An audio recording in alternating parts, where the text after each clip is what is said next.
ವೀಕ್ಷಕರೇ, ನಮ್ಮ ಚಳ್ಳಕೆರೆ ಟಿವಿಗೆ ಸ್ವಾಗತ. ಇಂದಿನ ಪ್ರಮುಖ ಸುದ್ದಿ. ನಗರಂಗೆರೆ ಪ್ರಾಥಮಿಕ ಕೃಷಿ ಪತ್ತಿನ ಸಹಕಾರ ಸಂಘದ ಆಡಳಿತ ಮಂಡಳಿ ಸಭೆಯಲ್ಲಿ ದಿವಂಗತ ಮಾಜಿ ಸಚಿವ ಡಿ ಸುಧಾಕರ್ ಅವರಿಗೆ ಶ್ರದ್ಧಾಂಜಲಿ ಸಲ್ಲಿಸಲಾಯಿತು. ಶಿಮುಲ್ ನಿರ್ದೇಶಕರಾದ ಬಿಸಿ ಸಂಜೀವ್ ಮೂರ್ತಿ ಅವರು ಸುಧಾಕರ್ ಅವರ ಸೇವೆಗಳನ್ನು ಸ್ಮರಿಸಿ ಮಾತನಾಡಿ, ರೈತರು ಹಾಗೂ ಸಾರ್ವಜನಿಕರ ಪರವಾಗಿ ಅವರು ಮಾಡಿದ ಅಭಿವೃದ್ಧಿ ಕಾರ್ಯಗಳನ್ನು ನೆನಪಿಸಿಕೊಂಡಿದ್ದಾರೆ. ಈ ಸಂದರ್ಭದಲ್ಲಿ ಗದ್ದಿಗೆ ತಿಪ್ಪೇಸ್ವಾಮಿ, ಬೋರಮ್ಮ, ಕಮಲಮ್ಮ, ಲಕ್ಷ್ಮೀಪುರ ರಾಜಣ್ಣ, ರೋಜಾ ಹೋಟೆಲ್, ಕುಮಾರಸ್ವಾಮಿ, ನಿಂಗಣ್ಣ ಹಾಗೂ ಪ್ರಾಥಮಿಕ ಕೃಷಿ ಪತ್ತಿನ ಸಹಕಾರ ಸಂಘದ ಪದಾಧಿಕಾರಿಗಳು ಉಪಸ್ಥಿತರಿದ್ದರು. ಸುಧಾಕರ್ ಅವರು ಅನಿರೀಕ್ಷಿತವಾಗಿ ಅವರು ಭಗವಂತ ಅವರನ್ನು ಕಂಡಿದ್ದಾರೆ. ಅವರು ಎಲ್ಲ ನಮಗೆ ಎಲ್ಲ ಕಡೆಯೂ ಭಾಳಷ್ಟು ಜನ ನಮ್ಮಲ್ಲಿದ್ದಾರೆ.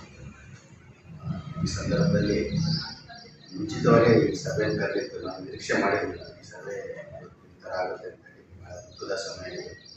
ಅದಕ್ಕೋಸ್ಕರ ಒಂದು ಕುಟುಂಬಕ್ಕೆ ಭಗವಂತ ಅವನ್ನ ಕೊಡಲಿ ಅಂತ ಹೇಳ್ಬಿಟ್ಟು ನಮ್ಮ ಸಂಘದ ಪರವಾಗಿ ಅವರಿಗೆ ಒಂದು ನಿಮಿಷ ಮೌನಾಚರಣೆ